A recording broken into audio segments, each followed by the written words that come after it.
Hey guys, it's Kai and welcome back to my channel. In the many years that I've been doing YouTube, I've gotten a lot of questions and comments and emails about how to get started doing YouTube videos. And listen, there's so much that goes into making YouTube videos that's beyond just having a nice camera and nice gear. Maybe I'll save that for a different video, but this video is just going to be all about the tech and the equipment and programs that I use to make my YouTube videos and my Instagram pictures. I've wanted to make this video for a while now because it's definitely something that would have helped me when I was starting out. The reason I've been putting off making this is because I wasn't really happy with my setup before, but now I'm at the point in my little pretend career that I'm happy with my video production and quality, and so I'm glad to share with you guys all the equipment that I use and everything I have learned through the years. So if you're curious to see what goes on behind the scenes to make my YouTube videos and my Instagram pictures, this video is for you. But first, let's talk about this camera. So the camera that I use to film most of my YouTube videos on is a Rebel T5i. It's what you're watching me on right now. I used to use a Rebel T3, which is like an older version of the T5i. That's what I used to use when I started out. It was just like my family's camera, but I upgraded in the summer of 2016 for multiple reasons. For one thing, my old camera had like dirt in the body and in the lens. It wasn't really giving me the quality that I wanted, and it didn't have a flip out screen where I could see myself. So I just decided to upgrade. I don't even think you can buy the T3 anymore, but the T5i is just like the newer version of it. They're both entry-level cameras from Canon. Some features about this camera that I like are, first and foremost, it has a flip-out screen, which is really useful because as a YouTuber or Instagrammer, you're the main subject of all your videos and pictures, so it's good to be able to see yourself. Also, it has an external mic jack, so you can hook an external mic onto the camera. The camera already has an internal microphone, so an external mic is not something that you really need. But if you decide down the road that you want to upgrade your audio, you always have that option. The microphone that I use that's right on top of my camera is the Rode VideoMic Pro. Without it, my videos sound a little bit more echoey, especially because I'm in my basement and sometimes like the furnace is on in the background. You don't really need it, but it's a nice thing to have if you can afford it. Another great feature about this camera is that it autofocuses, so sometimes if I'm doing a tutorial and I want to like show you guys a product and do a close-up, what I used to do before with my camera is that I'd have to manual focus it each time, but now I can just hold it for a few seconds and then the camera just focuses on that. It also doesn't have that clicky noise that my old camera used to make when it would focus, which some cameras do have.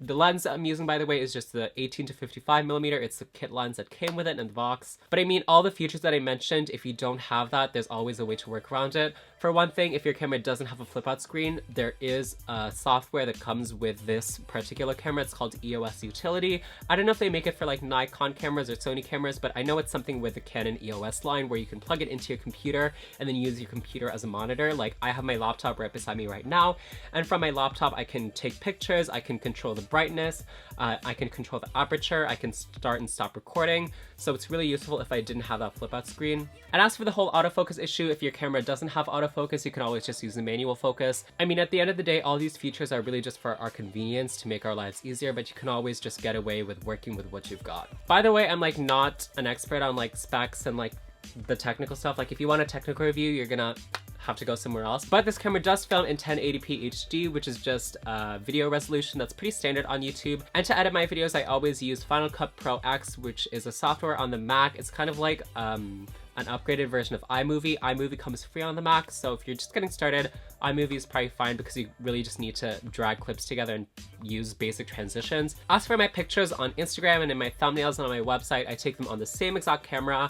I just take them in RAW, which if you don't know what that means, highly recommend you look it up. Changed my life, and then I edit them on Photoshop and Lightroom. Now, since this camera is a lot bigger and bulkier, I can't really bring it everywhere, so if I'm vlogging, if I'm out in the wild, I will bring this camera, which is the Canon G7X. This is a camera that I use when I'm filming Keeping Up with Kind, which is like my little vlog series. It's the one that I brought to the Philippines, which if you watch those vlogs, it has really good quality in a much smaller size. So if you're watching a vlog, it's likely that it was taken on this camera, and I just have it on a little GorillaPod, which I can use as like a selfie stick or a tripod. Lights are a really great way to upgrade your setup. A lot of people I feel like think they need to upgrade their camera to get better quality, but really it's all about the lighting. If you have a great camera that has really high resolution but poor lighting, you're not going to see any detail in the face and you're just going to look atrocious. So highly recommend to upgrade your lights. It's a lot cheaper than upgrading your camera, and it makes the world of a difference. Back when I first started making videos, I only used natural lights. Back then I really had no money to invest in any equipment at all, so I just worked with what I had. So I used natural lights because I used to film videos in my room. But then as I started growing and started wearing headpieces and wigs, I had to move down to my basement, which has no natural light. So I started using artificial lights. I started with two softboxes that I still have to this day. They're just to the side of me. But then I upgraded to a ring light because the softboxes weren't really bright enough, and the ring light is very, very bright. I know some people only film with a ring light, which also works. Like, I'll show you what it looks like if I only have the ring light in front of me and no softboxes. As you can see, the ring light is probably bright enough to work on its own, but I already got the softboxes before I got the ring light, so I like to have them to the side of me. They kind of just work as little fill lights to add more light to the room because it kind of fills in the shadows. Sometimes I feel like the ring light can be so bright that it almost looks like I'm being interrogated or something. This is what it looks like if the ring light is off and I just have the two softboxes. Again, it's not terrible. You can still see me, you can still see my face, I can still make tutorial like this. But the ring light on just creates like this halo of light that just makes me look perfect. The fourth and final light that I use is this backlight that I have pointing at my backdrop. I was kind of inspired by like Nikki Tutorials videos, how she has that like halo of light behind her. I kind of wanted to do something like that. I could not for the life of me find out what exact kind of light she used though, so I kind of just did it by trial and error, and I tried a few lights, and this is a kind of light. I don't know what this is called. It kind of reminds me of like a spotlight or like a clamp light. I don't know, but it's a single light bulb. I just point it up to my backdrop. I try to make it like if it's gonna be in the shot, like I'll cover it with my body. If I only had to recommend one, I'd probably recommend the ring light, but if you have the money to splurge on some other fill lights, I'd recommend those just to fill in any shadows, because if you're working with only one light source, it can kind of create harsh shadows on the face. When shopping for artificial lighting though, be sure to get one that gives off white light. Yellow lights are really only used in like movies and TV shows when you want to create like emotion, but as a standard on YouTube, when you want to show a realistic image and show realistic detail on the face, white light is standard. I'm only saying this because once I bought a light not paying attention to the color temperature on the website, and it came in and I turned it on and it was like yellow, and I was completely mortified and had to return it. So don't make the same mistake that I did and make sure the color temperature is white.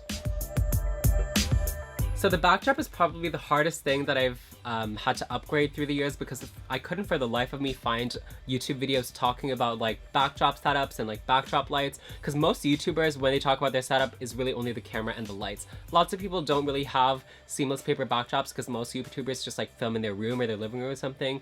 The room that I film in is like the ugliest room you've ever seen, so I need a backdrop. Plus I also just feel like when I'm doing makeup tutorials and like drag transformations, having a plain backdrop just makes all the focus go to the makeup, which is just my personal preference. I mean, if I had a nice room, I'd probably just show the room instead. But the backdrop that I use is just called seamless paper. A lot of people think it's fabric, but I've tried it before and I just find that fabric would get wrinkles in it and they would just annoy me. So seamless paper basically is just a roll of paper that you just roll down. I have it on two stands that I got off of Amazon, and they're held in place by two clamps that just keep it from rolling. I always buy my seamless paper at Henry's, which is a photography store here in Canada. I don't know if they have it at the States, but seamless paper pretty much means the same thing everywhere you go, so if you just want to look it up to find a retailer. What I used to use actually when I first started having a white backdrop was this is so embarrassing, but I used to use like a poster. Like I remember I had a science poster of like the solar system, and I just flipped it around so because the back was like just a plain white, and I taped the white backside of it to like a cardboard like bind box,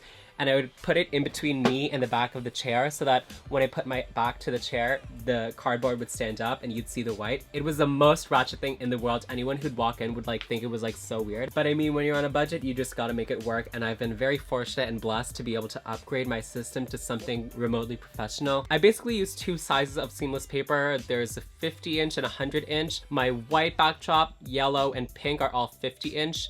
But my black and gray are all 100-inch. The wider backgrounds go for about $100 Canadian a piece, while the more narrow 50-inch ones go for around $40 to $50 a piece. If I had it my way, all of my backdrops would be super wide so that I could zoom out more, because when I'm working with a narrow one, sometimes I have to be so close to the backdrop and I have to like be like this because I can't zoom out, which is kind of annoying. And for me, the freedom to be able to zoom out and take full body pictures is worth the small price difference, but it is a lot bigger and bulkier to store. But I'm in my basement, so I just throw them off in the corner. This backdrop light is kind of a newer addition to my channel because I didn't used to have it before. But just to give you guys an idea, this is what it looks like without it. The thing with this bright ass ring light is that it's so bright that sometimes it can cast a harsh shadow behind me if I'm standing too close to the backdrop. So this little light is just to add some space and separation between me and the backdrop. I don't know, it's just my personal style. Some people might find that the flawless, seamless backdrop and the halo of light behind them is a little bit too overproduced, which I totally get. A lot of people have really more chill, casual content. This is just how I like to do it. I like to really take pride in my channel and make professional looking videos. All of the stuff in this room that's part of my setup, I've accumulated one by one over the course of many, many years. So don't feel like you need it all. I mean, my reasoning for getting this stuff is that I like to take pride in my content. This is my passion. I love doing this, and I love making videos that I feel good about sharing with the world and sharing with my audience. Plus, I see it as an investment, and in more ways than one, it's pretty much almost paid itself off. So that's pretty much it for my YouTube and Instagram setup. I hope you guys learned something cool from this video. If you want more videos like this, let me know down below in the comments. If you don't care at all, you can also let me know. Let me know what other content you want to see from me on this channel, but until next time, thanks for watching, and I'll see you guys in my next video. Bye!